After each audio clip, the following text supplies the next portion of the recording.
Hello guys, welcome to Study IQ. So today we are going to start with this chapter number 12 and 13. But चालू करने से पहले let other people also join in. 1 minute का पहले break लेंगे to begin with. But अगर आपके कोई भी डाउट रहेंगे जो मैंने पिछले लेक्चर में कवर नहीं है, कोई छूट गया या फिर इन जनरल अगर आपको कोई डाउट पूछना है then that you can ask me now. Okay? एक एक करके अगर कोई भी डाउट रहेगा take a minute and ask me the doubt. Otherwise we'll move with the chapter. Okay? Good evening to you all. ठीक है, सो अगर कोई भी डाउट रहेगा then ask me. Okay, yes, any doubt till here so far अगर रहेगा then you can ask me. Otherwise will start with the chapter number 12 and 13. थोड़ा NCERT का जो ओल्डर वर्जन है ये आर.एस. शर्मा वाला, इसमें थोड़े चैप्टर्स है ना अटपटे तरीके से दिए हैं, तो मैंने थोड़ा इसको रीअरेंज करवा दिया. So today chapter 12 as well as 13 तो हम लेंगे ही, बट चैप्टर 12 एंड 13 में पहले we are going to start with chapter 13 and फिर we are going to talk about chapter number 12. And as you know if you need PPT और जो मैं आपको क्रक्स मटेरियल का जो एक्सेस आपको जो दिलवाने वाला हो, अगर वो आपने डाउनलोड नहीं किया तो उसको जल्दी से डाउनलोड कर लेना from the Telegram channel CSC with साइनिल नागरे. ये लेक्चर के पहले ही अपलोड करवा देता हूँ मैं, ताकि side by side you can study also. Okay, तो will start in a minute और सो, बट तब तक अगर कोई भी डाउट रहेगा आपको, okay, then let me know guys. Okay,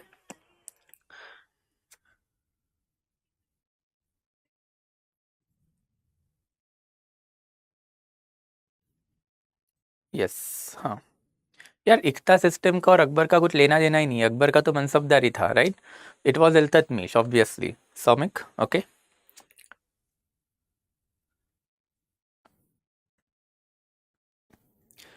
okay, so let's start then. ठीक है, आई गेस सबने ज्वाइन कर लिया है by now, so we will start now. ठीक है, so today as I told you chapter number 12 and 13 PPTs and जो material है वो ऑलरेडी अपलोड हो चुका है. सो अगर डाउनलोड नहीं किया तो वहाँ से कर लेना, वो थोड़ा सा रिवीजन के लिए आपको बेटर पड़ेगा. तो लेट्स स्टार्ट. पहले will see the chapter number 13 and chapter number 12. Actually इन्होंने 12th में पर्शियन एंड मैसेडोनियन इन्वेजन पहले कवर किया है एंड फिर उन्होंने महाजनपदास के बारे में इन्फॉर्मेशन दी है, तो मैंने थोड़ा सा ट्वीक कर लिया. पहले विल सी चैप्टर नंबर 13. तो महाजनपदा का जो सोसाइटी रिलेटेड इन्फॉर्मेशन है वो हम लोगों को चैप्टर नंबर 13 से मिला है. महाजनपदा का जो पॉलिटिकल इन्फॉर्मेशन है that is something that we get from chapter number 11. तो हम लोगों ने देख लिया था यस्टरडे वाले लेक्चर में कि how many Mahajanapadas are there, whether they are following republican form of the government और monarchial form of the government.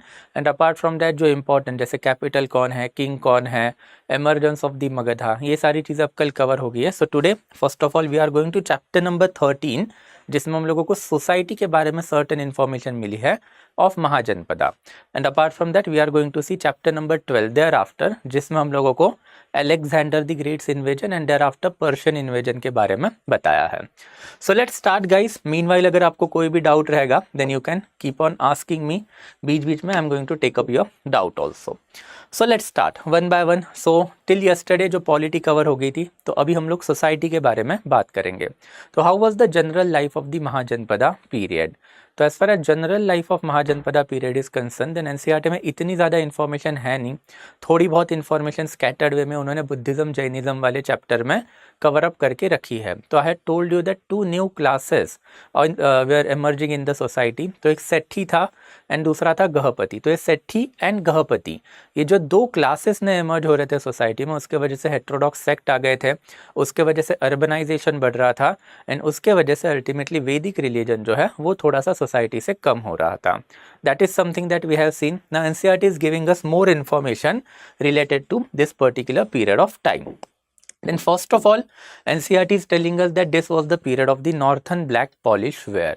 तो as far as pottery is concern, मैंने पॉटरी के बारे में आपको पहले भी एक इन्फॉर्मेशन दी थी, but as far as prelims is concern आपको थोड़ा बहुत इन्फॉर्मेशन इसके ऊपर याद रखना पड़ेगा. तो पॉटरी पहले देख लेते हैं एकदम in nutshell, just for the prelims purpose, जो थोड़ा बहुत फैक्चुअल डाटा आपको लगेगा भी. तो सबसे पहले हमारे पास था code impress pottery.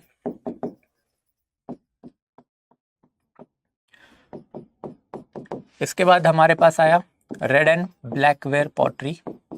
Red and black ware या फिर ब्लैक एंड रेड वेयर ये सेम ही होता है. ये हड़प्पा के टाइम हम लोगों ने मैंने आपको इसका इमेज भी दिखाया था. तो ये जो cord impress pottery, it was the earliest type of the pottery जो हम लोगों को नियोलिथिक पीरियड से मिली है.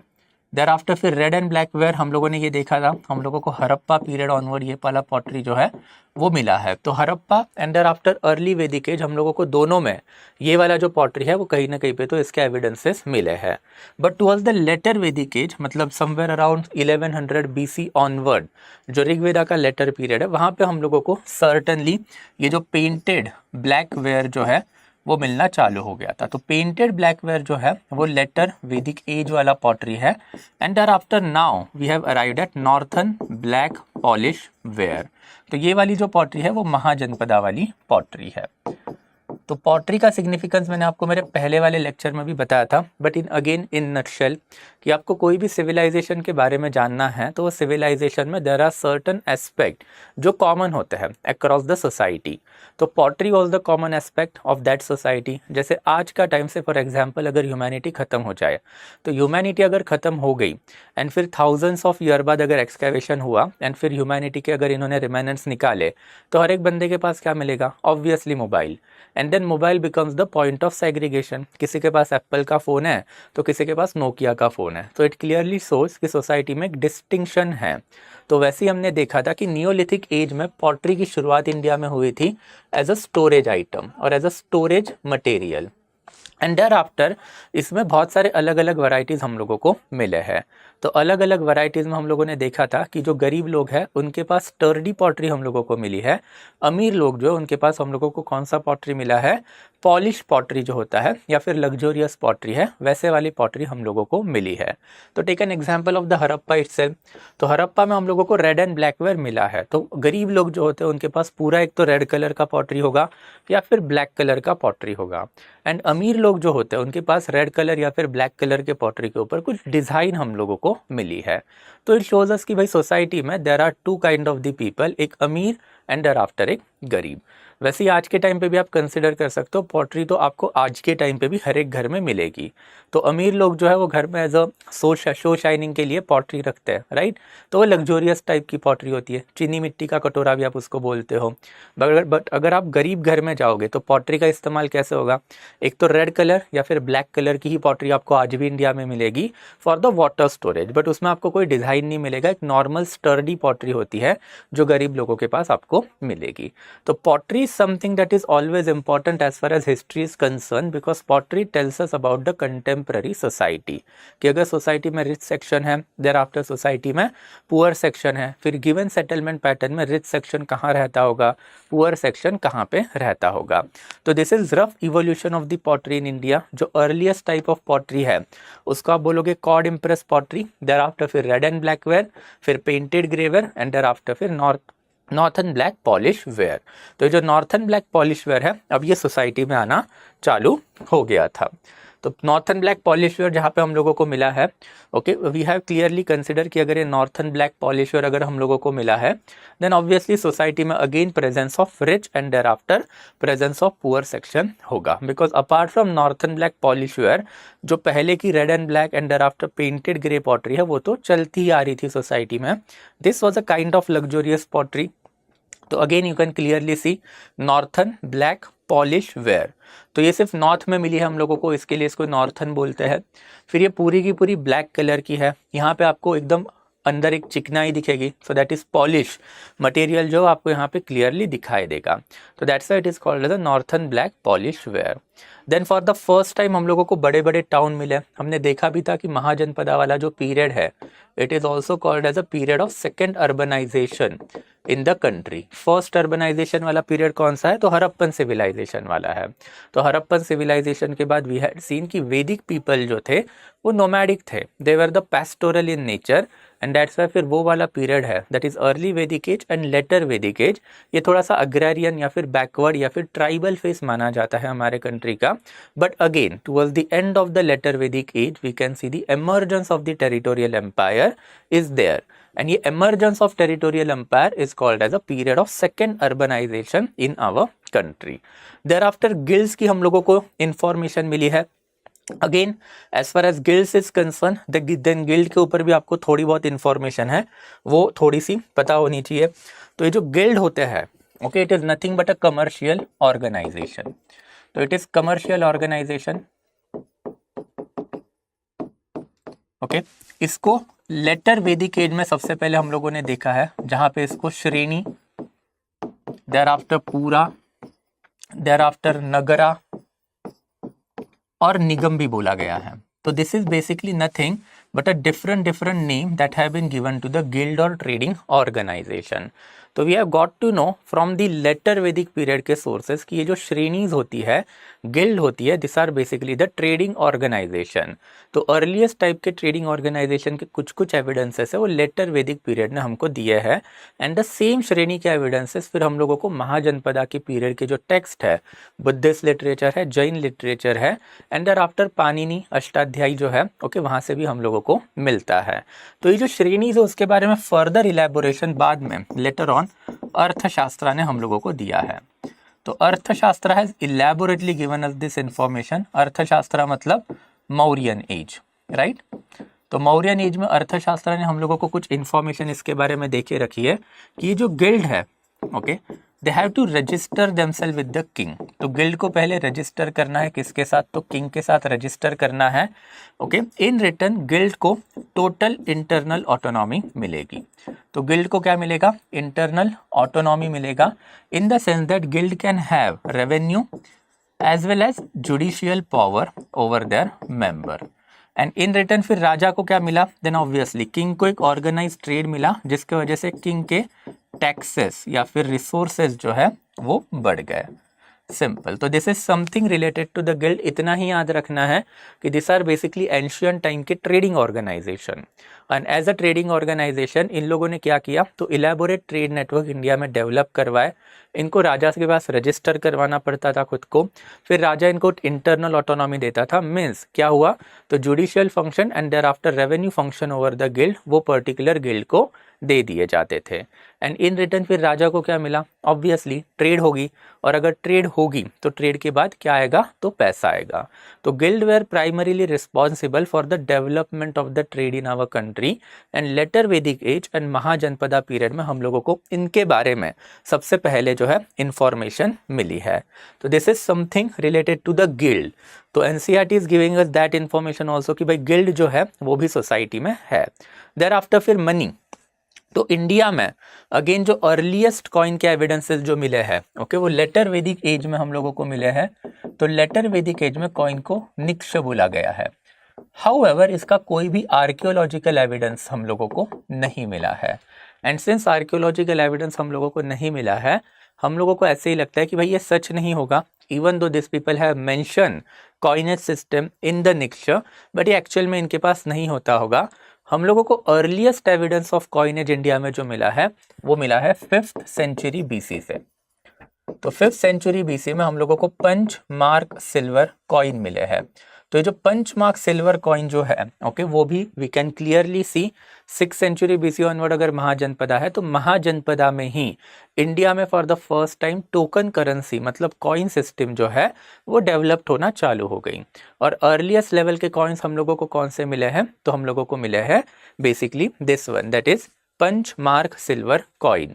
अब इसको पंच मार्क सिल्वर कॉइन क्यों बोला जाता था, बिकॉज ये कॉइन जो है वो ऑब्लॉन्ग या फिर हार्डली कुछ स्क्वायर शेप के कॉइन होते थे, सिल्वर के होते थे। तो पहले इसको थोड़ा सा गर्म किया जाता था एंड फिर इसके ऊपर कुछ ना कुछ तो पंच से मार्क किया जाता था। So that's why they are called as a punch mark silver coin. और हम ये भी कंसिडर करते हैं कि during the time of the mahajanapada ये जो गिल्ड है ये गिल्ड मनी इशू किया करती थी, स्टेट मनी इशू नहीं किया करती थी। तो गिल्ड जो है कमर्शियल ऑर्गेनाइजेशन जो है वो मनी देने का काम करती थी। अगर आप आज के टाइम पे देखोगे तो अब के टाइम पे गवर्नमेंट कौन इशू करता है मनी, अंबानी करता है क्या, अडानी करता है क्या, नहीं। Money is basically issued by the state. तो स्टेट देने का काम करता है मनी, पैसा छापने का काम। बट इस टाइम पे okay this monies were issued by the guild. तो गिल्ड ने अर्लीस्ट लेवल पे इंडिया में मॉनिटरी सिस्टम लाई थी, या फिर we can clearly see money system जो है वो डेवलप की थी। इनके कॉइन्स को हम लोग पंच मार्क सिल्वर कॉइन बोलते हैं। ये लोग जो है इसको कर्षपना बोलते थे। तो कर्षपना देयर आफ्टर पना, ओके ये वाले जो दो वर्ड है that is related to the coinage of the Mahajanapada period. तो ये जो कर्षपना या फिर पना वाले जो कॉइन है ये अर्लीस्ट लेवल का कॉइन है। जैसा आज हम हमारे कॉइन को रुपया बोलते हैं, बराबर। तो वैसे ये लोग क्या बोलते थे कर्षपना बोलते थे, बट हम इनके कॉइन्स को बोलते हैं punch mark silver coin, because इसका शेप जो है ओके वो पंच से मार्क किया हुआ शेप है, so that's why they are called as a punch mark silver coin. But again we can clearly see elaborate trade जो डेवलपमेंट इंडिया में जो चालू हुई, that we can clearly trace over here. तो guild development and money development, अब ये भी society में आना चालू हो गया था। तो this is quite significant because till now we have seen कि सोसाइटी में सबसे पहले ओके दो एक नए बेसिकली सोशल क्लासेस आए, जिसमें हमने देखा था गृहपति जो रिच लैंड ओनर या फिर रिच पीजेंट हो सकता है, एंड सेठ या फिर सेठी जो रिच ट्रेडर था। एंड अपार्ट फ्रॉम दैट फिर एक बड़ा कमर्शियल ऑर्गेनाइजेशन भी डेवलप्ड होना चालू हो गया था, जिनको आप लोग बोलोगे श्रेणी। तो ये तीनों इंपॉर्टेंट है बिकॉज अगर रिच पीजेंट है, देर आफ्टर फिर रिच आपके पास ट्रेडर है या फिर रिच ट्रेडर या फिर रिच ट्रेडिंग कम्युनिटी है दैट इज सेठी है, तो ये लोग क्या करेंगे, अपना पैसा इन्वेस्ट करेंगे। एंड फिर जब ये इन्वेस्ट करना चालू करोगे then you require certain institutional setup. ये इंस्टीट्यूशनल सेटअप कौन प्रोवाइड करता था, तो ये श्रेणीज प्रोवाइड करती थी। तो से फॉर एग्जाम्पल हमारे पास एक तक्षशिला है, ओके तो तक्षशिला कहाँ से सिचुएटेड है, तो तक्षशिला सिचुएटेड है ऑब्वियसली अभी मॉडर्न डे पाकिस्तान में। एंड फिर यहाँ पे एक पाटलिपुत्र है जो मॉडर्न डे बिहार में सिचुएटेड है। तक्षशिला जो है वो बेसिकली अभी मॉडर्न डे पाकिस्तान में है। तो अभी के लिए तो ये ट्रेड रूट बहुत ही छोटा लगता है because of the communication technique, but उस टाइम के लिए this was a quite significant event.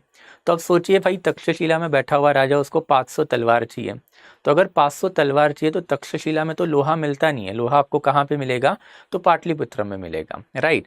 तो ऑब्वियसली फिर तक्षशिला में राजा ऑर्डर रेज करेगा, तक्षशिला में जो लोकल श्रेणी होगी उसके पास वो ऑर्डर जाएगा, वो श्रेणी अपना एक ब्रांच रहेगा पाटलिपुत्र में, उससे कांटेक्ट करेगा एंड वहाँ पे ऑर्डर प्लेस करेगा। फिर पाटलिपुत्र वाला जो श्रेणी है ओके वो कुछ पैसे लगाएगा अपने जेब से निकाल के, it they will give it to the iron smith, and iron smith से वो क्या करेंगे 500 तलवारें बना के लेंगे। ये तलवारें फिर भेजी जाएगी कहाँ पे, तो श्रेणी का जो तक्षशिला वाला ब्रांच है वहाँ पे, एंड फिर वो राजा को दे दी जाएगी for an number of the और X amount of the profit. तो प्रॉफिट की जहाँ तक बात है वो हम लोगों को पता चला है फ्रॉम दी अर्थशास्त्र कि 250% तक का प्रॉफिट जो था on the trade and there after interest rate, ये काफ़ी ऑर्डिनरी चीज़ थी सोसाइटी में, and you can clearly see this was one of the highest type of the profit. तो ट्रेड जो है वो हमेशा अमीर लोगों की ही बस की बात थी, and there after it was a luxurious item trade only. क्योंकि अगर आप आज के टाइम की भी अगर बात करोगे तो बैंक से अगर आप इंटरेस्ट लेना चाहते हो then car loan, home loan, ये आपको यूजुअली 8% से लेके 15% के बीच में मिल जाता है। तो 8 to 15% is the normal interest rate या फिर नॉर्मल प्रॉफिट रेट भी आप कंसिडर कर सकते हो for today generation. But Arthashastra is telling us कि 250% तक का profit is quite ordinary in the society. तो ये 250% का प्रॉफिट इसीलिए because trade was a risky item और risky adventure to take place, तो ऑब्वियसली इसमें जो पैसा लगाएगा उसको बहुत ज़्यादा फायदा भी होगा। तो this is a brief related to the development of the trade, and इसमें जो श्रेणी का जो रोल है वो यही था। तो श्रेणी क्या करती थी, श्रेणी जो है वो अपना जो मेंबर है, अपने ग्रुप के जो मेंबर है उनके ऊपर judicial power, thereafter revenue power रखती थी, एंड देयर आफ्टर जो भी हेल्प है इनिशियल लेवल पे या फिर इनपुट कॉस्ट जो होती है आपके जो आइटम बनाने में लगेगी, वो भी श्रेणी ही अपने मेंबर्स को प्रोवाइड करेगी। देयर आफ्टर फिर नेक्स्ट वन राइटिंग जो है इंडिया में for the first time now we can see the evidence of the writing जो है वो स्टार्ट होना शुरू हुए थे। यस ऑब्वियसली वैदिक लिटरेचर जो 1500 BC ऑनवर्ड बोला गया था, बट हमने देखा था वैदिक लिटरेचर को श्रुति बोला जाता है। श्रुति का मतलब क्या हुआ, it was pass down from generation to generation in oral format. तो ये कंपाइल होना वैदिक लिटरेचर भले ही 1500 BC चालू हो गया था, बट इंडिया में जो अर्लीस्ट राइटिंग के एविडेंसेस हम लोगों को मिले हैं वो हम लोगों को मिले हैं 600 BC ऑनवर्ड। तो आर्ट ऑफ राइटिंग यहाँ से पहले हम लोगों को दिखाई नहीं दी है। तो और अर्लीस्ट बुक जो हम लोग इंडिया में मानते हैं जो लिखा गया होगा, it is basically Panini's Ashtadhyayi. तो पाणिनि का अष्टाध्यायी जो बुक है that is quite famous book. Ashtadhyayi जो है it is considered as a first Sanskrit grammatical book in our country. तो फर्स्ट संस्कृत ग्रामेटिकल बुक है that was written by Panini.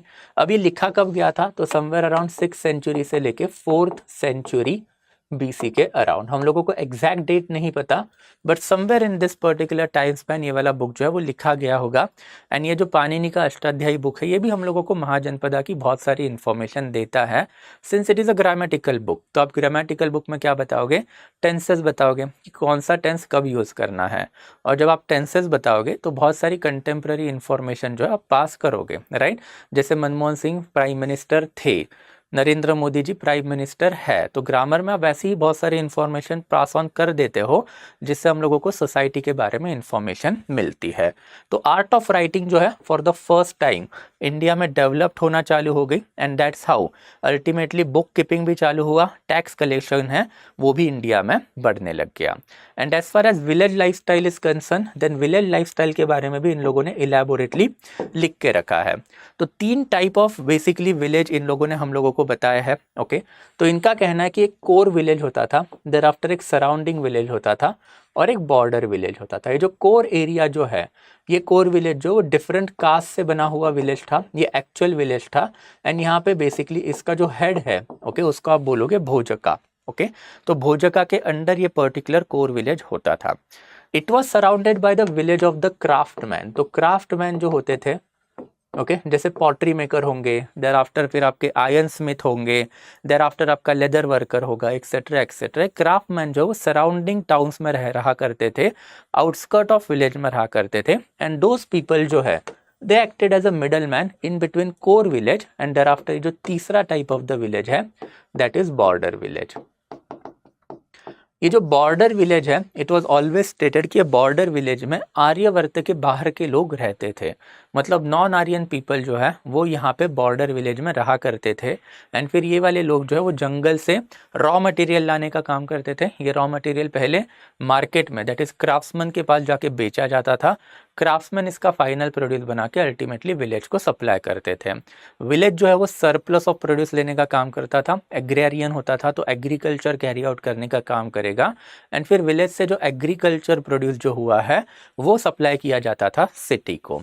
तो this is the rough settlement pattern है जिसके बारे में हम लोगों को कंटेम्प्रेरी सोर्सेस ने बताया है। तो this is something related to the 3 type of the village and there after the village life.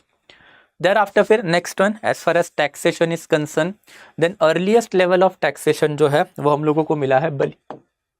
हमने देखा था बलि जो है, ओके, अर्ली वैदिक एज में it was a kind of the tribute that was paid. Later Vedic age में it became a kind of the mandatory tax, okay. तो ये जो बलि है this is something earliest type of the taxation system that you can consider. But बलि जो है, आज भी आप बलि जब चढ़ाते हो तो इट इज़ वॉल्यूंटरी कि आपको बलि चढ़ाना है नहीं चढ़ाना, that is totally upon you. तो वैसे ही उस ज़माने में ये जो बलि था it was basically whenever you are going to meet the king या फिर बड़ा डिग्निटरी, तो आपको उसके लिए कोई ना कोई तो प्रेजेंट लेके जाना पड़ेगा। This is what called as a बलि। पहले लेवल पे ये वॉल्यूंटरी था, लेटर में ये क्या हुआ, मैंडेटरी हो गया।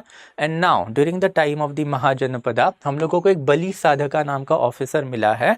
इट मीन्स दैट ये जो बलि है ये अब रेगुलरली वसूला जाता था लोगों से। अनफॉर्चुनेटली हम लोगों को इसका रेट भी नहीं पता और ये किन लोगों से लिया जाता था उसके बारे में भी कोई आइडिया नहीं है। जस्ट हम लोगों को पता है कि bali was a kind of the tax early Vedic age में, sorry kind of the tribute early Vedic age में, जो लेटर वैदिक एज में मैंडेटरी बन गया। And by the time of the mahajanapada उसके लिए एक बलि साधका नाम का एक ऑफिसर भी आ गया था। अपार्ट फ्रॉम दैट, ओके, हम लोगों को एक ट्रेडिंग कम्युनिटी पे लगने वाले टैक्सेस के बारे में भी पता चला है, दैट इज शुल्क। एंड शुल्क जो है वो कलेक्ट करने का काम करता था शुल्काध्यक्ष। तो ये शुल्क के बारे में भी हम लोगों को इन्फॉर्मेशन मिली है कि कोई भी जो सिटी होती थी उसमें एक ही एंट्री एंड एग्जिट का गेट होता था। तो व्हेनेवर माल है जो अंदर आ रहा है एंड माल है जो बाहर जा रहा है, तो दोनों टाइप पे वो पर्टिकुलर, दोनों टाइम पे वो पर्टिकुलर माल जो है उसके ऊपर शुल्क एज अ टैक्स लगता था। एंड ये शुल्क कलेक्ट करने के लिए सिटी के गेट पे शुल्काध्यक्ष को अपॉइंट किया जाता था। एंड देयर आफ्टर पीजेंट भी हमारे पास। तो as far as peasant is concern then 1/6 of their produce जो है वो उन लोगों को देना पड़ता था एज अ टैक्स। तो एज अ टैक्स जो है वो बेसिकली पीजेंट्स को प्रोवाइड करना पड़ता था। But again as you can see that जो विलेजेस है, जो ब्राह्मीण एंड बड़े बड़े मर्चेंट को जो राजा ने दान किए हुए थे उसके ऊपर एज सच कोई टैक्स नहीं पड़ेगा। तो दिस इज़ क्वाइट सिग्निफिकेंट। जो विलेज है वो दान क्यों किए जाते थे, बिकॉज ऑब्वियसली वो आउटस्कर्ट वाले विलेजेस थे, एंड वो आउटस्कर्ट वाले जो विलेज है वहाँ पे ओके स्टेट जो है इनको पैसा प्रोवाइड करता था कि भाई जाओ वहाँ पे खेती करो, agriculture produce low, surplus produce low, ताकि रिसोर्सेज जो है वो सोसाइटी में बढ़े।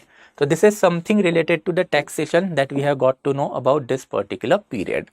Now as far as administration is concerned of Mahajanapada, तो एडमिनिस्ट्रेशन ऑफ द महाजनपदा जो है उसके बारे में भी कुछ ना कुछ तो इन्फॉर्मेशन जो हम लोगों को मिली है, बट काफ़ी क्रूड लेवल का इन्फॉर्मेशन है, एज सच कोई बड़ा इन्फॉर्मेशन हम लोगों को नहीं मिला है। तो किंग है यहाँ पे, किंग को हाईएस्ट पावर मिलती थी, एंड किंग के साथ साथ कुछ जो ऑफिशियल है वो भी इन्होंने मेंशन करके रखा है। That is senanayaka, he must have been an officer और commanding officer of the army. Mantri, जो ऑब्वियसली मंत्री अंडर आफ्टर महामात्रा, तो ये वाले जो ऑफिसर है वो हाईएस्ट डिग्निटरीज हुआ करते थे in the administration. But again जो एग्जैक्ट डिस्टिंक्शन है हम लोगों को अगेन यहाँ पे नहीं मिलता। What we know for sure कि ये हाईएस्ट लेवल ऑफ ऑफिसर है, अंडर आफ्टर ये मिलिट्री ऑफिसर है। तो certain civil officer, certain military officer जो उसका एमर्जेंस हम लोगों को सोसाइटी में मिलना चालू हुआ है। देयर आफ्टर रूरल एडमिनिस्ट्रेशन में सबसे इम्पोर्टेंट जो था हेड ऑफ द विलेज, जिसको ग्रामीणी भी बोला जाता है। अगेन ग्रामीणी एंड भोजका में एग्जैक्ट डिफरेंस क्या है ये हम लोगों को यहाँ पे भी नहीं पता चला है, but gramini as well as bhojaka must have been the name of a same person, और ये सेम टाइटल डिनोट करते होंगे to the village headman. But gramini के इंस्टेंस हम लोगों को ज़्यादा मिले हैं as compare to भोजका।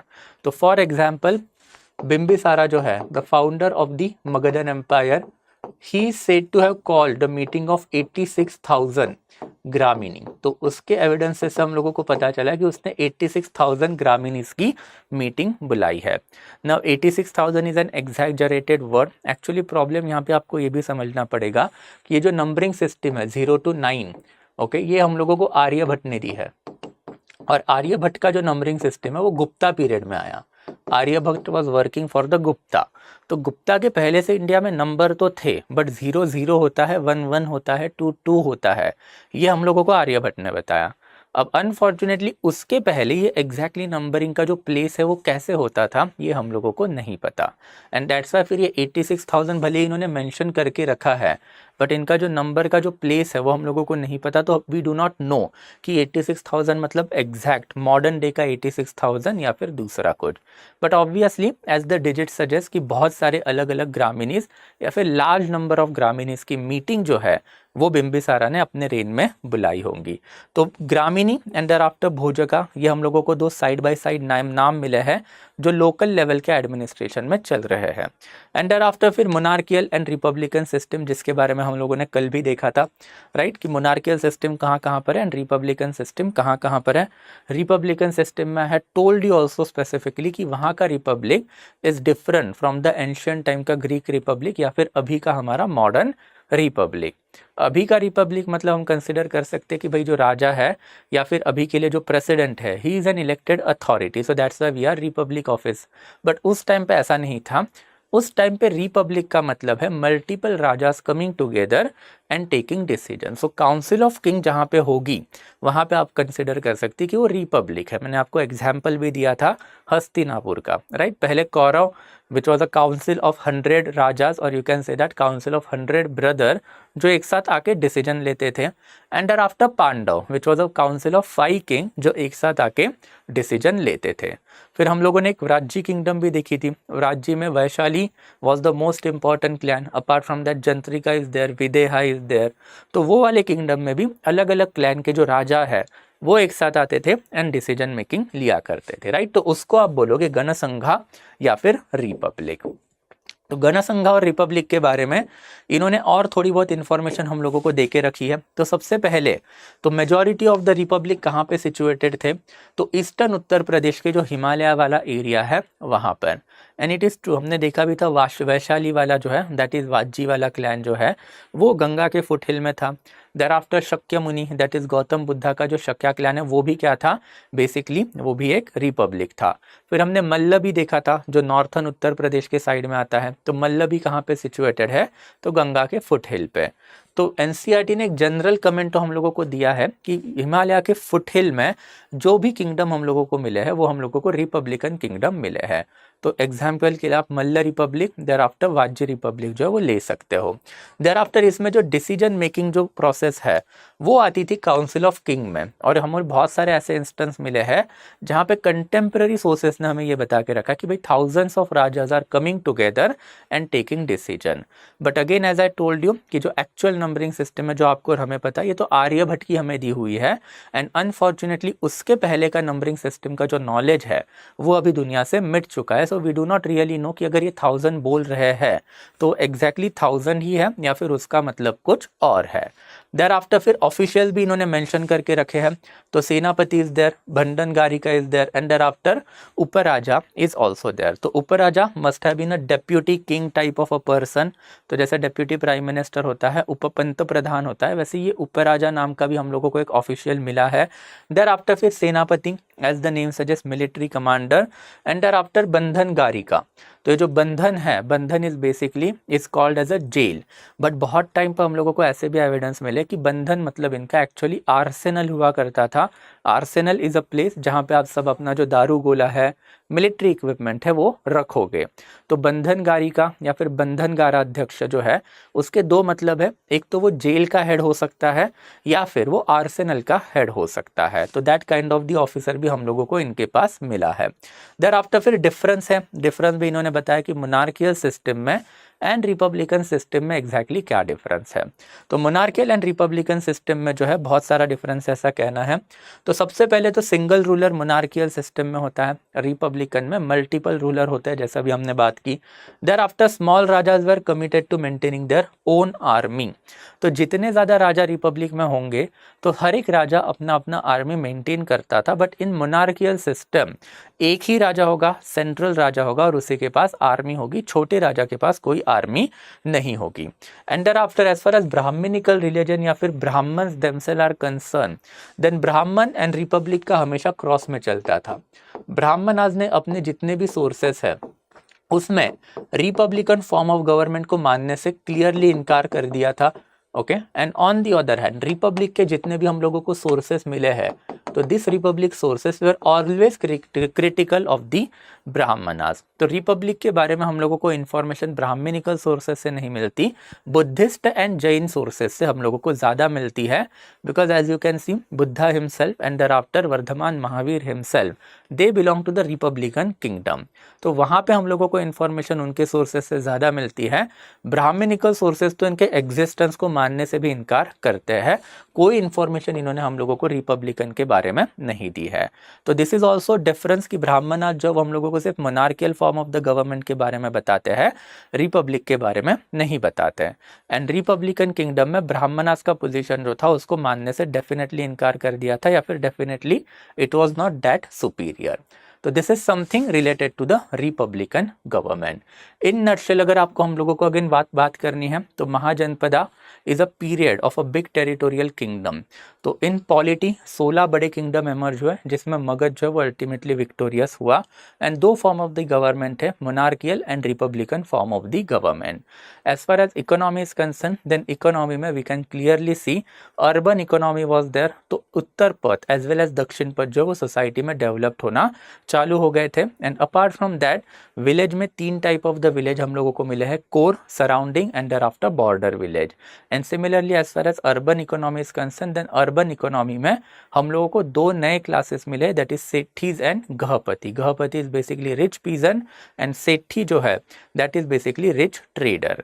As far as society is concern, then society में 4फोल्ड वर्ण सिस्टम जो है उसका पोजीशन जो है वो असर्ट करना चालू कर दिया था। But at the same time आपके जो हेट्रोडॉक्स सेक्ट जो है उसके वजह से सोसाइटी में there was a churning we can consider और अपहीवल वी कैन कंसिडर, जहाँ पे मेजॉरिटी ऑफ द लोग ब्राह्मणिकल रिलीजन छोड़ के ये जो श्रमणिक रिलीजन है और नॉन वैदिक रिलीजन जो है उसको फॉलो करना सोसाइटी में चालू कर दिए थे।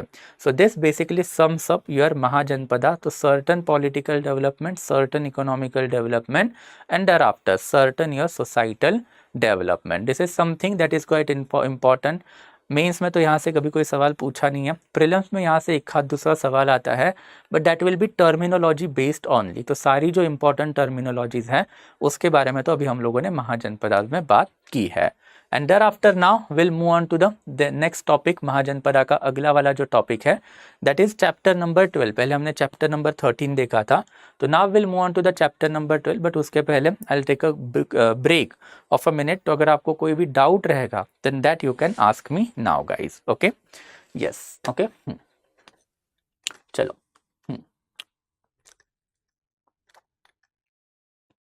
ओके, सो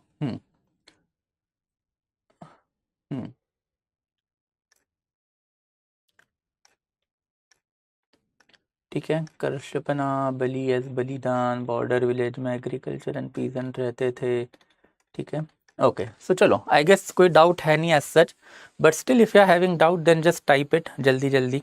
ठीक है, and meanwhile again I will tell you कि अभी तक वो मटेरियल आपको नहीं मिला है तो वो जो मटेरियल है वो आपको यहाँ पे मिल जाएगा। Okay, yes, who is the founder of the Hinduism? Nobody is the founder of the Hinduism. Okay, simple Pali language first time कब introduce हुई थी?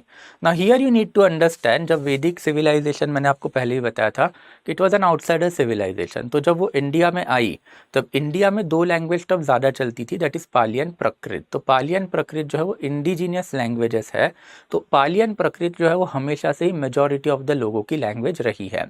और हमने देखा भी था कि बुद्धिस्ट रिलीजन जब इंडिया में फैला, जैन रिलीजन जब इंडिया में फैला, तो उन्होंने भी लोकल लैंग्वेज को ही प्रेफर करना चालू कर दिया था, that is Pali as well as Prakrit. तो Pali and Prakrit is something that you can consider as an indigenous language. Aryan जब इंडिया में आए तो उन्होंने इंडिया में उनकी संस्कृत लैंग्वेज जो है वो डेवलप करना चालू कर दी। तो ऐसा नहीं कि बाहर से लेके आए थे, वो इंडिया में आए, इंडिया में रहे, एंड इंडिया में उन्होंने एक अपनी अलग लैंग्वेज जो डेवलप की वो थी basically Sanskrit language.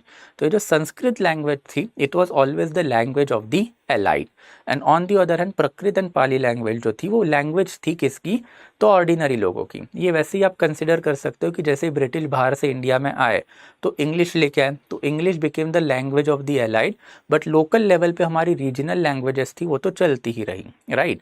And that's why you can clearly see कि throughout our ancient India आपको एक भी पीरियड ऐसा नहीं मिलेगा जब इंडिया की ऑफिशियल लैंग्वेज या फिर पूरे के पूरे इंडिया में हर एक लोग को संस्कृत आती है। Got it? ये इसी के वजह से, because it was always considered as a language of the outsider, and societal level पे इसके अगेंस्ट ओके जो ये था, you can say that hate जो था वो हमेशा से ही था, and that's a society remains stuck to its Prakrit and Pali language. And hence जब 6th सेंचुरी BC में बुद्धिज़्म जैनिज़्म फैले तो बुद्धिज़्म ने पाली लैंग्वेज अडॉप्ट की, जैनिज़्म ने प्रकृत लैंग्वेज अडॉप्ट की। वैसे ही बाद में जब अशोका ने पूरा का पूरा इंडिया कैप्चर किया एंड उसको अपने messages that is policy of dhamma पूरे के पूरे इंडिया में जब फैलाने थे, उसने भी लोकल लैंग्वेज ही अडॉप्ट कर ली। उसको तो संस्कृत आती थी, ही हिमसेल्फ वाज अ वैदिक पर्सन, बट उसने भी जो है okay just give me a minute okay या, तो उसने भी जो है वो बेसिकली लोकल लैंग्वेज है दैट इज़ प्रकृत लैंग्वेज एंड पाली लैंग्वेज वही अडॉप्ट की।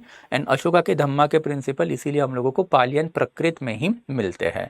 And similarly you can clearly see up to 1st century AD, okay 1st century AD तक इंडिया में जितना भी मेजर हम लोग का लिटरेचर का जो डेवलपमेंट है वो आपको पाली एंड प्रकृत में ही मिलता है, because that was considered as a language of the masses. फिर संस्कृत का क्या हुआ, बाय 1st सेंचुरी AD फिर हम लोगों को सोसाइटल लेवल में अब चेंजेस मिलना चालू हुए हैं, जहाँ पे हम लोगों को जो बड़े बड़े इंस्क्रिप्शन जो है वो अब संस्कृत में मिलना चालू हो गए। तो लिटरेचर एज वेल एज बड़े बड़े इंस्क्रिप्शन हम लोगों को 1st सेंचुरी AD के ऑनवर्ड संस्कृत में मिलना चालू हो गए। तो फॉर एग्जांपल शका रुद्रदमन का जूनागढ़ इंस्क्रिप्शन जो सुदर्शन लेक के बारे में बताता है, तो वो हम लोग कंसिडर करते हैं कि पहला संस्कृत इंस्क्रिप्शन इंडिया में है। तो 1st संस्कृत मेजर इंस्क्रिप्शन ये 1st सेंचुरी AD के अराउंड ट्रेस किया गया है। तो आप पूछोगे सर मेजर इंस्क्रिप्शन का और लोगों के अंडरस्टैंडिंग का क्या सवाल, देन ऑब्वियसली सो से फॉर एग्जांपल अगर आप नॉर्थ के रास्तों पे घूम रहे हो तो आपको रास्तों पे जो बोर्ड लगे हुए थे वो तमिल लैंग्वेज में दिखेंगे क्या या फिर मराठी लैंग्वेज में दिखेंगे क्या, नहीं दिखेंगे, राइट। बिकॉज लोगों को पढ़ना भी तो आना चाहिए, तभी तो आप वो बोर्ड लगा रहे हो रास्तों पे, राइट। तो वैसे ही अगर बड़े बड़े इंस्क्रिप्शन आपके एम्पायर के आजू बाजू में लगाए जा रहे हैं और उसमें एक लैंग्वेज यूज़ की जा रही है तो उसका मतलब लोगों को वही लैंग्वेज पढ़नी आ रही है। Got it? तो अगर अशोका के inscription inscription, thereafter first century AD के पहले वाले इंस्क्रिप्शन अगर पालियन प्रकृत में यूज़ कर रहे हैं तो लोगों को पालियन प्रकृत ही पढ़ने आ रही है, संस्कृत पढ़ने नहीं आ रही है। But first century AD onward now we can clearly see लोगों ने संस्कृत को अडॉप्ट करना चालू कर दिया। एंड संस्कृत अडॉप्ट चालू करने के बाद लोगों को अब जनरली संस्कृत पढ़ने आने लग गई। तो मेजर इंस्क्रिप्शन जो है जैसे शका रुद्र दमन का इंस्क्रिप्शन होगा, एंड देयर आफ्टर फिर सारे के सारे गुप्ता के इंस्क्रिप्शन जैसे इलाहाबाद पिलर प्रशस्ति होगा, ये हम लोगों को संस्कृत में मिलना चालू हुए हैं। तो ये जो ट्रांजिशन है फ्रॉम पाली टू प्राकृत से लेके संस्कृत तक, ये वाला जो ट्रांजिशन है it must have happen somewhere around first century AD. तो फर्स्ट सेंचुरी एडी के अराउंड ये वाला ट्रांजिशन अल्टीमेटली हुआ है। एंड फर्स्ट सेंचुरी एडी के बाद में संस्कृत जो है वो हमेशा लैंग्वेज जो है वो जनता को समझ में आने लग गई। बट स्टिल हम लोग को जो कंटेम्प्रेरी सोर्सेज जो मिले हैं उसमें हम लोगों को यही इन्फॉर्मेशन मिली है कि जो जनता है डिस्पाइट नोइंग संस्कृत वो हमेशा प्रकृत में या फिर पाली लैंग्वेज में ही बात करती थी। जैसे कि फॉर एग्जांपल कालिदासा के लिटरेचर या फिर कालिदासा के ड्रामा। तो Kalidas is famous for his dramas Abhijnana Shakuntalam, Ritusamhara, Malavika Agnimitra. तो जिसने जब ड्रामा लिखे तो जब जब बड़े मेन ऑफ हायर वर्ण या फिर रॉयल कोर्ट के लोग बात करेंगे तो संस्कृत में बात कर रहे ऐसा दिखाया है। एंड जब जब मैन ऑफ द लोअर वर्ण जैसे शूद्रा है एंड वुमन जो है वो आपस में बात कर रही है तब वो प्रकृत में बात कर रही है, ऐसे ही दिखाया है।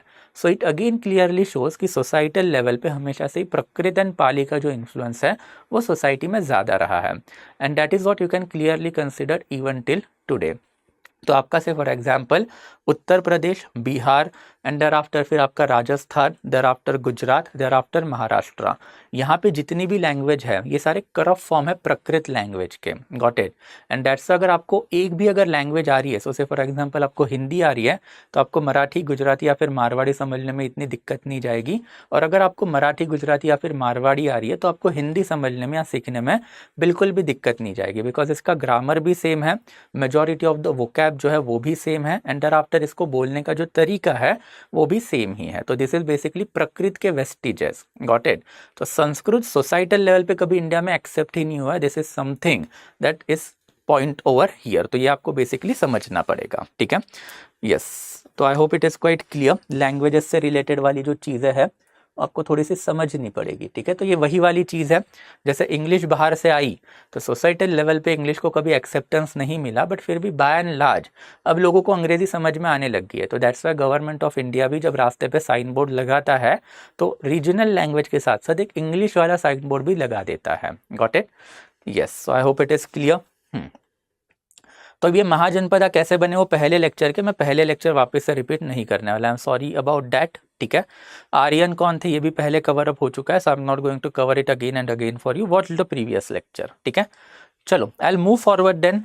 Invasion, now as far as invasion is concern, India में Muslim religion is always blame for the invasion, but आपको ये चीज़ समझनी पड़ेगी कि इन्वेजन जो है इस्लामिक रिलीजन के पहले भी इंडिया का बहुत ही कॉमन फीचर रह चुका है।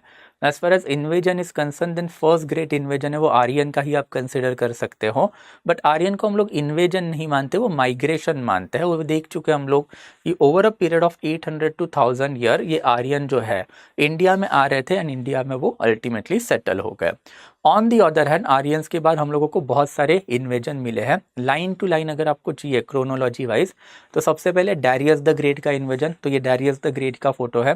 फिर अलेक्जेंडर्स इन्वेजन, फिर इंडो ग्रीक इन्वेजन, उसके बाद में फिर शका का इन्वेजन, फिर पार्थियंस दैट इज पहलवास का इन्वेजन, उसके बाद में कुशानास का इन्वेजन एंड देयर आफ्टर हुना के इन्वेजन। ये 7 मेजर इन्वेजन जो है वो इंडिया में एंशियंट टाइम में हुए थे।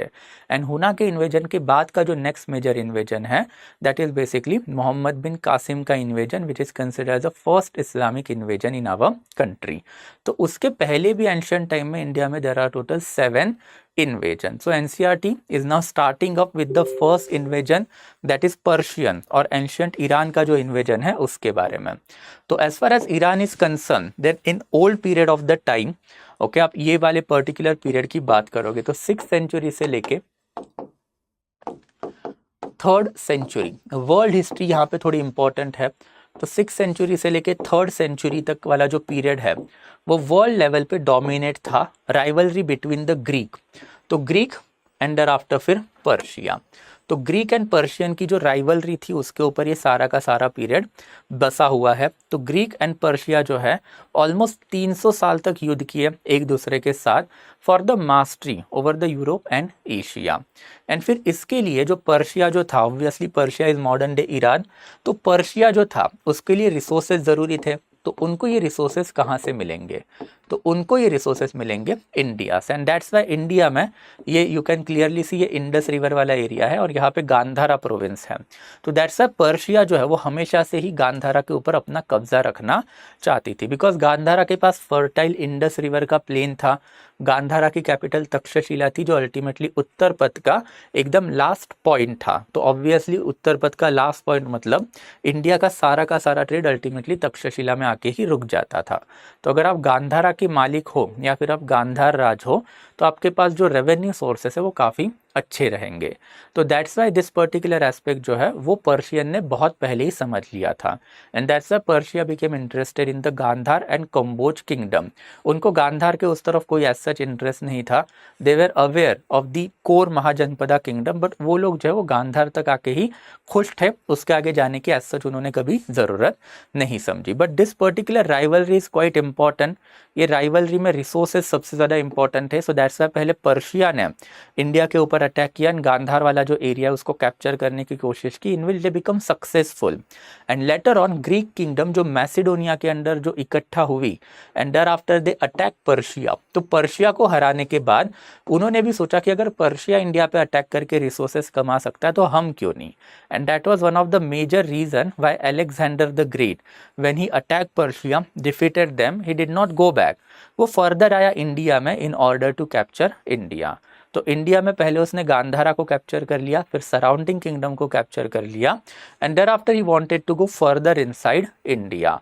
एंड इसी के वजह से अल्टीमेटली उसके सोल्जर्स ने रिवॉल्ट कर दिया कि भाई बस, ऑलमोस्ट 12 साल तक आप हमें वॉरफेयर पे लेके गए हो, आपने तो बोला था कि भाई पर्शिया को हरा के वापस जाना है, बट पर्शिया को हराने के बाद आप गांधार तक लेके आए, अब गांधार के आगे भी अप टू मगध तक आप जाना चाहते हो। So it is basically further waste of time for the soldiers. Soldiers they are happy कि एंशियंट राइवलरी जो पर्शिया के साथ थी वो खत्म हो गई है, मैसेडोनिया सुप्रीम बन गया है, so let's go back. So that's why Alexander जब बियास रिवर पे रीच हुआ, Beas is considered as the easternmost frontier of Alexander's empire, तो बियास रिवर से ultimately he had to go back. तो वो भी देखेंगे, अभी थोड़ी बहुत इंफॉर्मेशन हम लोगों को यहाँ पे मिली है, but this is rough rivalry जो है बिटवीन मैसिडोनिया एंड पर्शिया, जिसका अल्टीमेट रिजल्ट था इंडिया के ऊपर इंस्क्रिप्शन। तो देर इज वन बेहस्तून इंस्क्रिप्शन जो भी मॉडर्न डे पर्शिया में है। तो बेहस्तून इंस्क्रिप्शन जो है वो डारियस द ग्रेट का है। उसमें डारियस द ग्रेट ने मेंशन किया है कि around 518 AD he had carried out invasion on the Gandhar region and he successfully captured that region, and thereafter he has also given us information कि गांधार जो है वो उसका 20th प्रोविंस को ये लोग सत्रापी भी बोलते थे। Satrapy system later on we are going to cover जब पोस्ट मौर्यन पीरियड में जाएंगे तब। अभी के लिए सत्रापी मतलब प्रोविंस है ऐसा ही याद रखो, या फिर मिलिट्री गवर्नशिप है ऐसा ही याद रखो एक लाइन में। इन डिटेल पोस्ट मौर्यन में देखेंगे। तो उसने गांधारा को बना दिया अपना 20th province and he was saying कि यहाँ से 1/3 of the total revenue of Iran जो है वो यहीं से आ रहा है। मतलब ये प्रोविंस इतना इंपॉर्टेंट था कि पूरे ईरान मतलब पूरे पर्शिया से जितना रेवेन्यू आ रहा है उसका 1/3 मतलब 33% जो रेवेन्यू है वो सिर्फ कंबोज एंड गांधारा वाले एरिया से ही आ रहा है। And as I told you कि ये रिसोर्सेज वर क्वाइट इंपॉर्टेंट। मैंने आपको लास्ट लेक्चर में भी बताया था कि सिविलाइजेशनल स्ट्रगल या फिर सिविलाइजेशनल फाइट जो होते हैं it is all about resources. So इसको ये रिसोर्सेज चाहिए थे ताकि ये रिसोर्सेज जमा करके वो वहाँ पे जाके ग्रीक के साथ मैसिडोनिया के साथ युद्ध खेल पाए। And he become successful also. इसको डारियस द ग्रेट बोला ही उसी की वजह से जाता है because he had defeated Greek dynasty of the contemporary period of time, that is 518 BC के around he had defeated this specific Greek dynasty. But उसका जो इन्वेजन इंडिया में हुआ उसके भी कुछ इम्पैक्ट पड़े। तो सबसे पहले इंडिया में खारोष्टी स्क्रिप्ट आई। तो Kharosthi script is quite important because India में ब्राह्मी स्क्रिप्ट चलती थी, तो इसने खारोष्टी स्क्रिप्ट इंडिया में इंट्रोड्यूस कर ली। ये जो स्क्रिप्ट होती है इससे आप आपकी लैंग्वेज लिख पाते हो, राइट। जैसे ABCD जो है it is a script of the English language जिसको आप अल्फ़ाबेट भी बोलते हो। हिंदी में आपने 12 खड़ी सुनी होगी क ख ग घ, राइट। तो वो जो है that is the Devanagari Devanagari script of the Hindi language. तो ये जो स्क्रिप्ट है काफ़ी इंपॉर्टेंट है, बिकॉज जब आपकी स्क्रिप्ट डेवलप होगी तभी आपकी लैंग्वेज जो है वो लिखी जाएगी। तो इंडिया में ब्राह्मी स्क्रिप्ट डेवलप हुई थी, यानी जो खारोष्टी स्क्रिप्ट जो है वो पर्शिया से इंडिया में आई थी। तो आपका लैंग्वेज कोई भी हो, अगर आपको स्क्रिप्ट पता है तो आप वो लैंग्वेज लिख पाओगे, राइट। जैसे कि आप आज व्हाट्सएप चैट करते हो तो आप अल्फ़ाबेट यूज़ करके तो हिंदी लिखते हो, राइट। तो this is something that is a beauty of the script. तो इंडिया में उस टाइम पे खारोष्टी स्क्रिप्ट था एंड ब्राह्मी स्क्रिप्ट था। तो ब्राह्मी जो है वो इंडिजीनियस स्क्रिप्ट है, देसी स्क्रिप्ट है। खारोष्टी जो है वो हम लोगों को मिला है पर्शिया से। एंड यही दो स्क्रिप्ट यूज करके अल्टीमेटली आपका पाली एंड प्राकृत लैंग्वेज जो है वो इंडिया में लिखा जाता था। एंड देयर आफ्टर फिर cultural influence is also there. It is always said कि मौर्यन का जो आर्ट है it was influenced by the Persian imperial art. ठीक है, तो ये प्रीलिम्स के लिए ऐसे सवाल आते हैं, इसके ऊपर थोड़ा सा ध्यान रखना कि मौर्यन आर्ट जो वो किससे इन्फ्लुएंस है। तो it is basically influence by the Persian imperial art. तो Persian imperial art was quite significant. जब मौर्यन आर्ट एंड आर्किटेक्चर पे जाएंगे तब इसको थोड़ा सा डिटेल में पढ़ेंगे, अभी के लिए इतना ही याद रखना है। तो this is something related to the Persian invasion. तो ये जो ऊपर वाली इन्फॉर्मेशन है मैंने आपको दी है, तो इसको थोड़ा सा ध्यान में रखना है, बिकॉज यूपीएससी जो है it has a tendency of asking the question beyond the book also. तो बुक में जो इन्फॉर्मेशन है उसके अलावा भी ये लोग इन्फॉर्मेशन देंगे। तो ये जो 20th प्रोविंस है वो डारियस द ग्रेट का प्रोविंस था। डारियस द ग्रेट के बारे में भी देखा, उसका बेहस्तून इंस्क्रिप्शन है, ये भी हम लोगों को पता चला। एंड देयर आफ्टर फिर उसका जो इन्फ्लुएंस है that is Kharosthi script. And there after फिर कल्चरल इन्फ्लुएंस में पर्शियन इंपेरियल आर्ट जो है उसके वजह से मौर्यन आर्ट जो है इंडिया में डेवलप हुआ। सो बेसिकली मौर्यन आर्ट जो है it became prominent because of the Persian imperial art. So this is something related to the Persia. So that brings us to the next. तो ancient rivalry है obviously Greek and Persia के बीच में। तो when Alexander the Great became the king at the age of 20, तो उसका भी वही सपना था कि भाई ये ancient rivalry इसको ख़त्म करना है once and for all, and we have to capture the entire Persia. Unfortunately उस टाइम पे जो ग्रीक है या फिर उस टाइम का जो मैसिडोनियन नॉलेज है उनको लगता था कि भाई ये जो गांधार वाला एरिया है या फिर पर्शिया वाला एरिया है उसके आगे कोई दुनिया है ही नहीं, उसके आगे समुंदर है। तो that's why it is always stated कि अलेक्जेंडर को दुनिया जीतनी थी, बट दुनिया इनके लिए कहाँ पे थी, अप टू इंडिया में ही थी।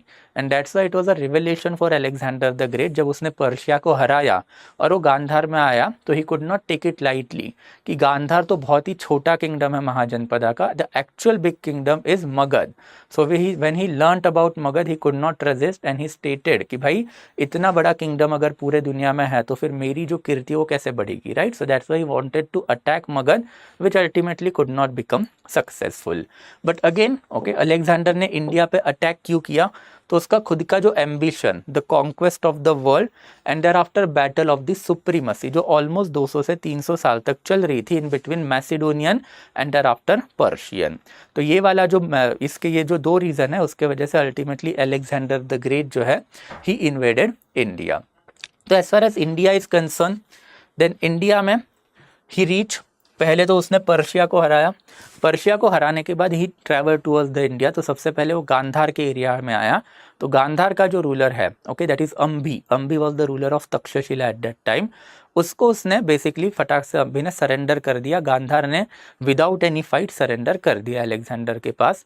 तो गांधार के आगे अलेक्जेंडर आया इन between Jhelum and Chenab river.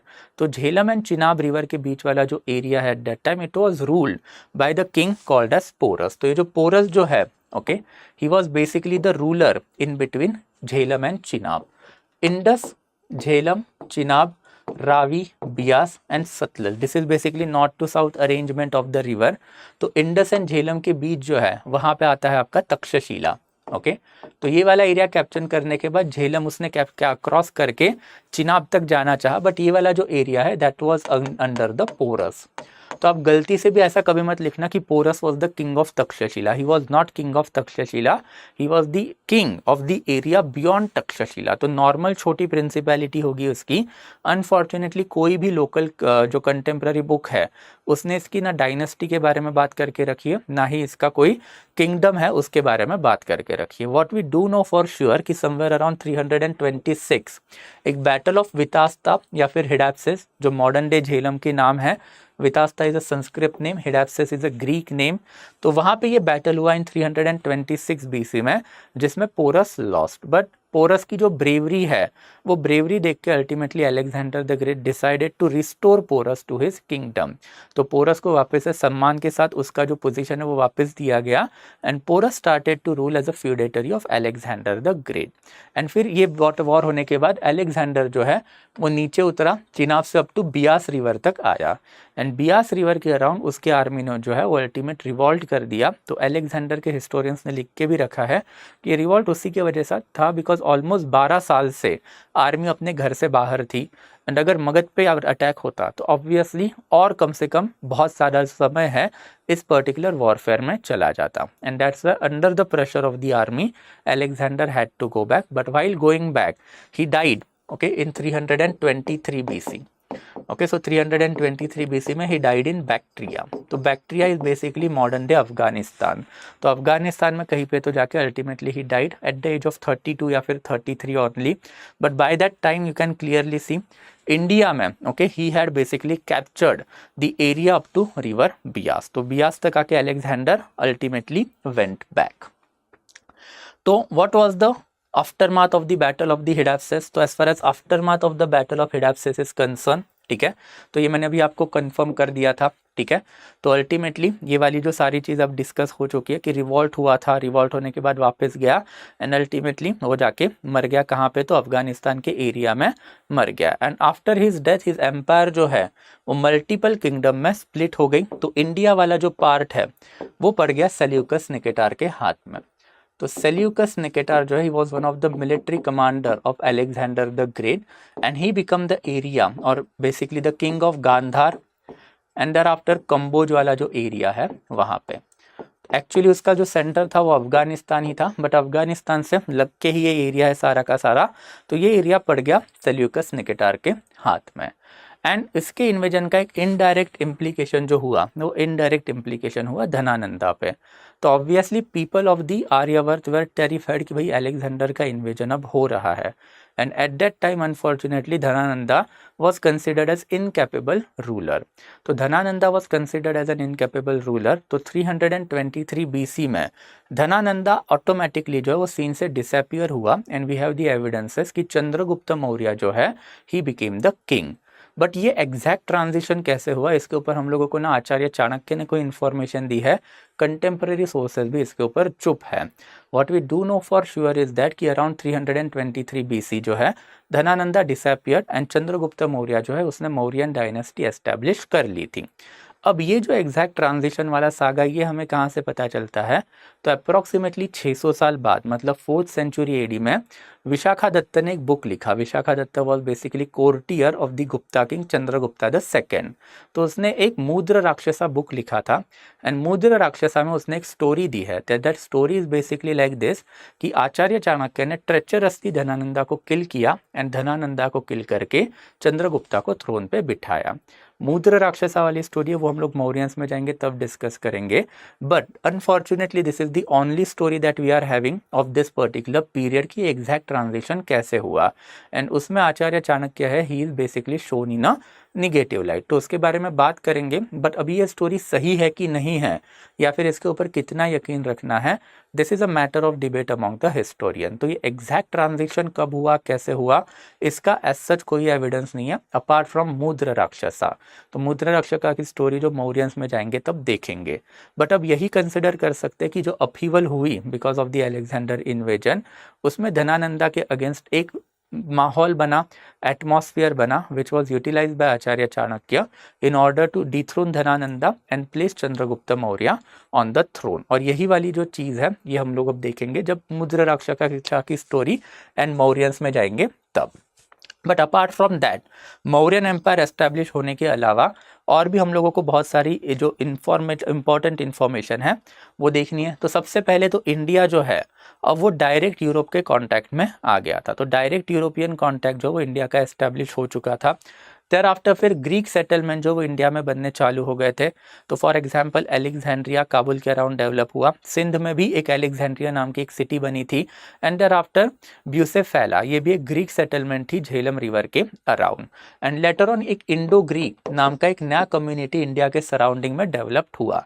तो ये इंडो ग्रीक कौन थे? तो अलेक्जेंडर जब मरा तब Seleucus Nicator settle down in Afghanistan and Pakistan वाला area, and he intermingled with the local people. वो उसकी आर्मी जो है they intermingled with the local people. तो इनके इंटरमिंगलिंग की वजह से जो प्रोजेनी आई, तो progeny are called as Indo Greek, because इनकी मदर ग्रीक थी या फिर फादर ग्रीक थे, and on the other end mother या फिर फादर जो है वो इंडियन थे, as the case may be. तो this is something that we can clearly see कि जो न्यू कम्युनिटी है वो इंडिया में डेवलप्ड होना चालू होगी, जिसको आप इंडो ग्रीक भी बोल सकते हो। देयर आफ्टर फिर जियोग्राफिकल इंफॉर्मेशन भी हम लोगों को मिली है, valuable geographical information from the Greek historian. तो ग्रीक हिस्टोरियन जो है स्टार्टिंग फ्रॉम प्लीनी, तो and there after even Herodotus, हम लोगों को बहुत सारी इंफॉर्मेशन जो वो इंडिया के बारे में देते हैं।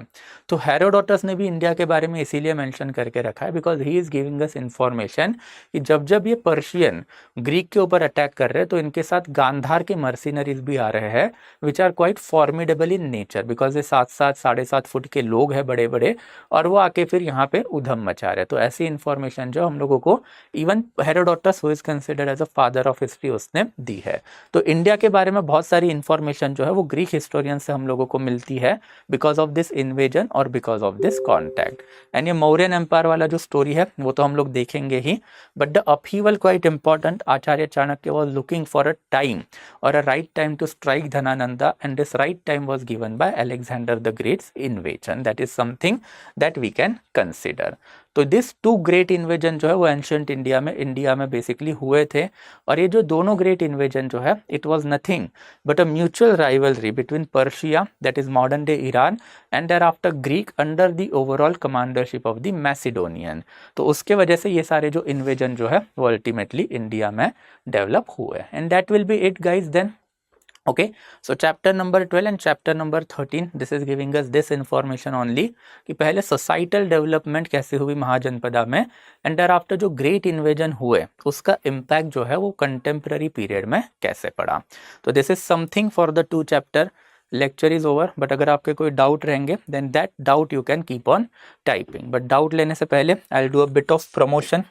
ओके, एंड फिर प्रमोशन के बाद will go to the doubt clearing session. So as you might be knowing till now, ठीक है, रिपीटेड टेप लगेगा आपको थोड़ा बहुत, बट ये करना थोड़ा ज़रूरी है मेरे लिए, राइट। तो I am the faculty of the history optional at study IQ, and I have scored more than 300+ marks in the history optional myself, जो मैंने आपको बहुत बार अभी बताया भी है।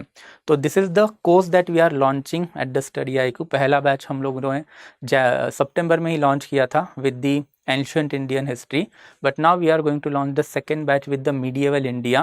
I have already started to take orientation lecture, तो 3 orientation तो मैंने ले लिए हैं, but I am going to start with the regular lecture from 17th onward। तो 17 मतलब परसों से basically I am going to start the regular lecture of this specific batch. तो अगर आप you are basically belonging to the UPSC या फिर PCSC में भी अगर आपका हिस्ट्री ऑप्शनल है तो this is something that might be interesting to you. तो ये वाला जो कोर्स है as you can see we are giving it at a very affordable rate if you use my code. And then what are the hallmark of this particular course? तो as far as hallmark is concerned, then मैंने पहले भी बताई ये सारी चीज़ें, but again जो important aspect जो होते हैं whenever you are preparing the optional, तो सारे के सारे source material जो आपको complete करने हैं, thereafter note making होती है, and तीसरा जो है आंसर राइटिंग होते हैं।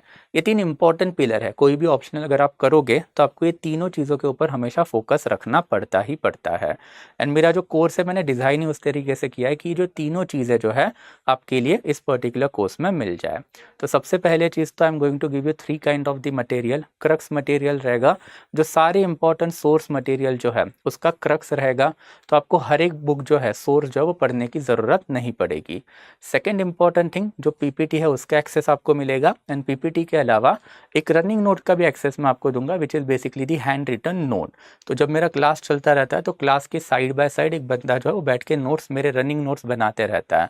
तो ये जो पीपीटी है एंड देयर आफ्टर जो रनिंग नोट्स जो है वो दोनों जो है that will act as a revision material for you. तो क्रक्स मटेरियल थोड़ा सा बड़ा है मेरा, तो क्रक्स मटेरियल आपने एक बार पढ़ लिया, आपको अगर रिविजन करना है तो रिविजन के लिए आपके पास हैंड रिटन नोट भी है, पीपीटी भी है, तो आपका टाइम बचेगा in order to carry out notes by yourself. At the most आपको क्या करना पड़ेगा, तो माइक्रो नोट्स बनाने पड़ेंगे, वो कैसे बनाने हैं वो तो मैं आपको लेक्चर के टाइम पे बता ही दूंगा।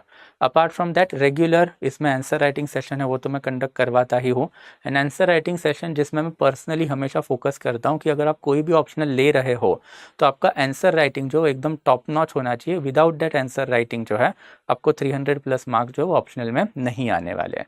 तो दैट आंसर राइटिंग के रेगुलर सेशन जो है that is also I am covering up and I am going to cover by and large major PYQ जो है 2013 से लेके 2022 तक सारे के सारे। तो एक ओपन सेशन भी मैंने कंडक्ट करवा लिया था, so if you are from history optional background then एक बार वो सेशन देख लेना। So if you are interested to join this particular optional then do it hurriedly, because अभी तक तो मैंने सिर्फ इसके 3 ओरिएंटेशन सेशन लिए हैं related to the basics of the history optional. अब एक्चुअल लेक्चर जो है that I am going to start from day after tomorrow, परसों से चालू करेंगे, that is 17 and use the code for the maximum possible discount. तो that will be it from my side guys. Okay, तो अगर आपको ये वाला मटेरियल चाहिए पीपीटी एंड देयर आफ्टर जो मैं I am going to give you the crux of the NCERT also, तो वो दोनों चीज़ें जो आपको ये वाले ग्रुप पे मिल जाएंगी again. So that will be it from my side guys. अगर आपको अभी कोई डाउट रहेगा then I will give you 1 minute to type your doubt and there after I will stop the lecture. Okay, हाँ हाँ, देखो इंडिया की जो मोस्ट एंशियंट लैंग्वेज जो है वो हड़प्पा की लैंग्वेज है, राइट, ये भी हम लोगों ने देख लिया है, बट हड़प्पा की लैंग्वेज हम लोगों को पढ़नी नहीं आती है। Are you getting it? And there after फिर Prakrit can be considered as one of the earliest language of the Vedic period. तो प्रकृत का वर्जन है, आपको समझना भी पड़ेगा। प्रकृत का मतलब नेचुरल लैंग्वेज, राइट। संस्कृत का मतलब होता है रिफाइन लैंग्वेज। तो कृत संस्कृत, तो प्रकृत का मतलब होता है नेचुरल लैंग्वेज, संस्कृत का मतलब होता है रिफाइन लैंग्वेज। तो प्रकृत का ही एक इवॉल्व वर्जन है संस्कृत, जो इंडिया में somewhere around 6th century BC से डेवलप्ड होना चालू हुआ है। Okay, yes. बॉर्डर विलेज में पीजेंट क्यों रहेंगे? अभी हमने देखा कि जो पीजेंट है वो एग्रेरियन पॉपुलेशन है, तो वो कोर विलेज में रहेगी। जो सराउंडिंग विलेज है वहाँ पे ट्रेडिंग कम्युनिटी रहेगी, और बॉर्डर विलेज जो है जहाँ पे नॉन आर्यन लोग जो है वो बॉर्डर विलेज में रहेंगे। तो उनका काम क्या है कि वो जंगलों में जाते थे, रॉ मटेरियल लेके आते थे, मार्केट में दैट इज क्राफ्ट्समैन को बेचते थे। क्राफ्ट्समैन उसका फाइनल प्रोडक्ट बना के किसको देता था? फार्मर को देता था, पीजेंट को देता था, जो कोर विलेज में रहते थे। एंड फिर कोर विलेज वाले क्या करेंगे? एग्रेरियन प्रोडक्ट जो है वो बनाएंगे, दैट इज बेसिकली आपका जो खेती है वो बेसिकली करेंगे। Yes absolutely, Darius the Great जो है वो, इसके लिए उसको डैरियस द ग्रेट भी बोला जाता है, right. So Persian was one of the formidable power. हाँ, king Sargon of Akkad is basically 2100 BC वाला किंग है, वो हड़प्पा से रिलेटेड है। ओके, अब उसको मर के अभी अप्रोक्सीमेटली 1660 साल हो चुके हैं। तो सरगॉन ऑफ अक्कड़ ये मेसोपोटामिया वाला किंग है। Mesopotamian civilization by this time अब कोलैप्स हो चुकी है। हड़प्पा में ये सारी बातें हो गई है यार, एक बार हड़प्पा देख लेना। Okay, thereafter Alexander is his actual name, उसका जो इंडियन नेम है वो सिकंदर है, ठीक है। तो हर बार आपने देखा होगा कि इंडिया में जो है वो संस्कृत में नामकरण यूजुअली कर देते हैं, because you can not pronounce their name. अभी के लिए तो आपके और मेरे लिए अलेक्जेंडर बोलना ईजी है, बट उस टाइम पे अलेक्जेंडर प्रोनाउंस करना लोगों के लिए डिफिकल्ट था, राइट। तो अलेक्जेंडर अगर प्रोनाउंस करना नहीं आ रहा है तो आप क्या करोगे? उसका नामकरण करोगे। तो वैसे ही ग्रीक लोग जो है वो इंडिया के राजा उनके नाम प्रोनाउंस नहीं कर सकते थे, तो उन्होंने क्या किया? इंडिया के राजा का नाम जो है वो बदलना चालू कर दिया। तो जैसा हमने देखा भी था, बिंबिसारा को ग्रीक लोग जो वो सेनिया बुलाया करते थे, राइट। वैसे ही अगर आप इसका नाम अगर पकड़ोगे चंद्रगुप्त मौर्य को, तो चंद्रगुप्त मौर्य को सैंडर कुट्टस बोला जाता था। तो you will find this different name for different people depending upon the language. तो अलेक्जेंडर जब इंडिया में आया तो इंडियंस ने उसको सिकंदर बोलना चालू कर दिया। Sikandar is the name that is quite famous, but actual name is the Alexander, ठीक है। ना ना, उनके किंग के वाइस के नाम याद रखने की ना आपको कोई ज़रूरत नहीं है, बिल्कुल भी नहीं, ठीक है।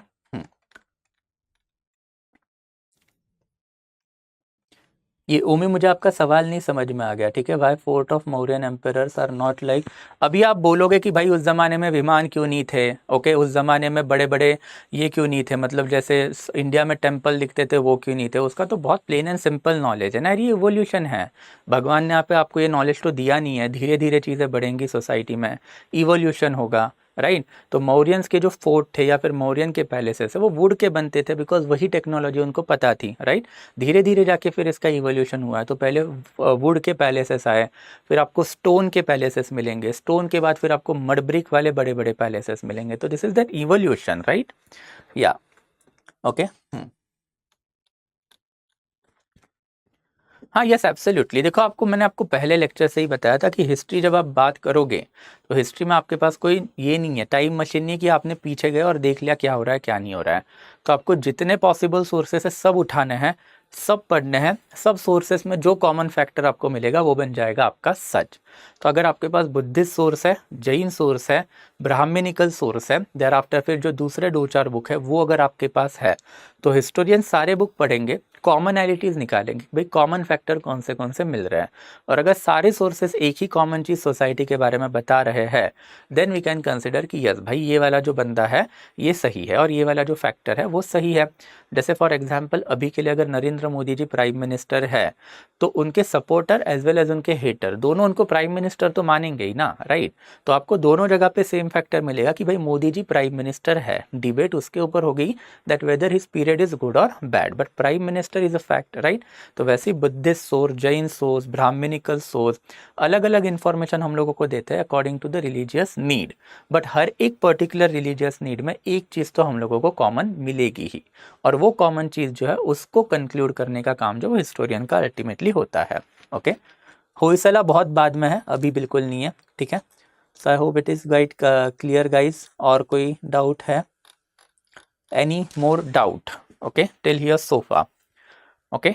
So I hope it is quite clear. और कोई अभी डाउट नहीं रहेगा then will stop the session, okay. हाँ, ना ना बिल्कुल भी अफ्रेड नहीं थी, ओके। ये तो इंडियन हिस्टोरियंस के कहने का काम है कि भाई देखो अलेक्जेंडर की आर्मी जो है वो धनानंदा से अफ्रेड थी या फिर मगधन एम्पायर से अफ्रेड थी। ये अफ्रेड वाला फैक्टर जो इंडियन हिस्टोरियन की करनी है, ऐसा कोई फैक्टर नहीं था। एक्चुअली दे वर अपसेट कि भाई 12 साल से घर से दूर है। अगर मैं आपको उठा के 12 साल घर से दूर रहूँ तो आप भी शायद अपसेट हो गए, आई होप सो, राइट। तो ये वाला जो फैक्टर है वो इंपॉर्टेंट है कि उनको ये बोल के लाया गया था कि भाई पर्शियंस को हरा के वापस जाएंगे। अब पर्शियंस को हरा के आप गांधारा तक आए, गांधारा के बाद आप वापस से पूरा गंगेटिक प्लेन में एकदम अंदर तक जाना चाह रहे हो, तो this is something that upsetted the army and that's the army ultimately revolted, okay. हाँ, मैंने आपको वही बोला ना, इंडियन हिस्टोरियन का काम है यार ये, simple. But as far as history is concern there was no particular factor of the afraid, okay, या ठीक है। अरे यार देखो अगेन ये इस्लामिक हिस्टोरियन वाली आप लाइन बोल रहे हो। सिकंदर आजम कहाँ से आ गया भाई? सिकंदर आजम ये वाला वर्ड है वो 7th सेंचुरी के बाद वाला वर्ड है, सिंपल है। और अभी मैंने आपको दुनिया का कंसेप्ट एक्सप्लेन किया, भाई दुनिया भी कहाँ पर है इधर, राइट। तो वहाँ पे आप चल बसे ग्रीक से और फिर आपने कैप्चर किया कहाँ तक का एरिया, तो ईरान तक कह रहे हो, तो ये तो दुनिया डेफिनेटली नहीं है, राइट, सिंपल है, okay, yes, okay. So I hope it is quite clear, या ओके। Anything else? हाँ, देखो यार हिस्ट्री ऑप्शनल कवर करना है तो it is one of the strongest optional, I still tell you. तो हिस्ट्री ऑप्शनल कवर करने के लिए आपको 6 महीने तक का टाइम लगेगा, बट ये 6 महीने में आप क्या कवर करोगे? तो सारा का सारा ऑप्शनली कवर अप नहीं होगा। तो 40 मार्क का आपका प्रीलिम्स भी इसमें कवर होगा, 75 मार्क्स वर्थ का जीएस भी कवर होगा, एंड उसके अलावा भी यू कैन क्लियरली कंसिडर जो GS2, GS3 एंड GS4 में you can easily utilize historical knowledge in order to connect the event. जैसे मैंने आपको एग्जाम्पल भी दिया था कि अगर मोदी जी फ्रीबीज को क्रिटिसाइज कर रहे हैं तो आप मोदी जी को क्रिटिसाइज करते हो ये कह के कि भाई ये देखो पुराने ज़माने से freebies is a part of Indian culture, right. वैसे ही जब आप ऐसे लिखोगे तो one of the way to write ऐसे is to start it with the historical background. तो जितना ज़्यादा आपको हिस्ट्री का नॉलेज रहेगा उतना ज़्यादा यूपीएससी में it is definitely going to help you, okay. तो भले ही स्ट्रॉन्ग या फिर थोड़ा सा बड़ा ऑप्शनल आप इसको कंसिडर कर सकते हो, बट अल्टीमेटली ये बड़ा इसीलिए है बिकॉज कॉमनैलिटीज़ है। जैसे फॉर एग्जांपल आपने एंथ्रोपोलॉजी ले लिया या फिर इवन से फॉर एग्जांपल सोशियोलॉजी ले लिया, तो आपको factors of commonality across GS नहीं मिलेगी या जो आपको हिस्ट्री में मिलती है, ओके, यस। यार मैंने आपको बताया तो था बुक क्या करनी है आपको, बुक ये एनसीईआरटी पढ़ लो, मेरे पीपीटीज कर लो, that will be more than sufficient. इसके बाहर का अगर कुछ आ रहा है तो किसी और बंदे को भी नहीं आएगा, don't worry, right. You need to trust me on that यार। I have 300 plus marks in the history optional, so I know which book is good, which book is bad, and after आपको कौन सी information देना जरूरी है। Okay, so don't worry about it, ठीक है। Maximum possible, there is no such thing as upper limit in the UPSC, sky is a limit. आप लक्ष्मीकांत लेके 15-20 बार पढ़ते हो, राइट, तो फिर आपको हिस्ट्री में पढ़ने में की क्या दिक्कत है, हिस्ट्री भी पढ़ो 15-20 टाइम, कोई प्रॉब्लम नहीं है उसमें। Okay, yes, anything else guys? Okay, anything else? और कुछ डाउट है तो जल्दी जल्दी, I will give you a minute more. Anything else? Okay, चलो, I hope it is quite clear, तो कोई और डाउट नहीं है। So will be stopping over here today, then tomorrow again 7 o'clock will be starting with the Mauryan empire. Okay, तो कल से फिर मौर्यन एम्पायर करते हैं। अगेन जाते जाते the material is something that will be getting on this Telegram channel, so if you want this PPT या फिर अगर आपको जो crux material which I am providing for the NCERT वो चाहिए, then you can subscribe to this specific channel. So thank you so much guys, I will be stopping the lecture.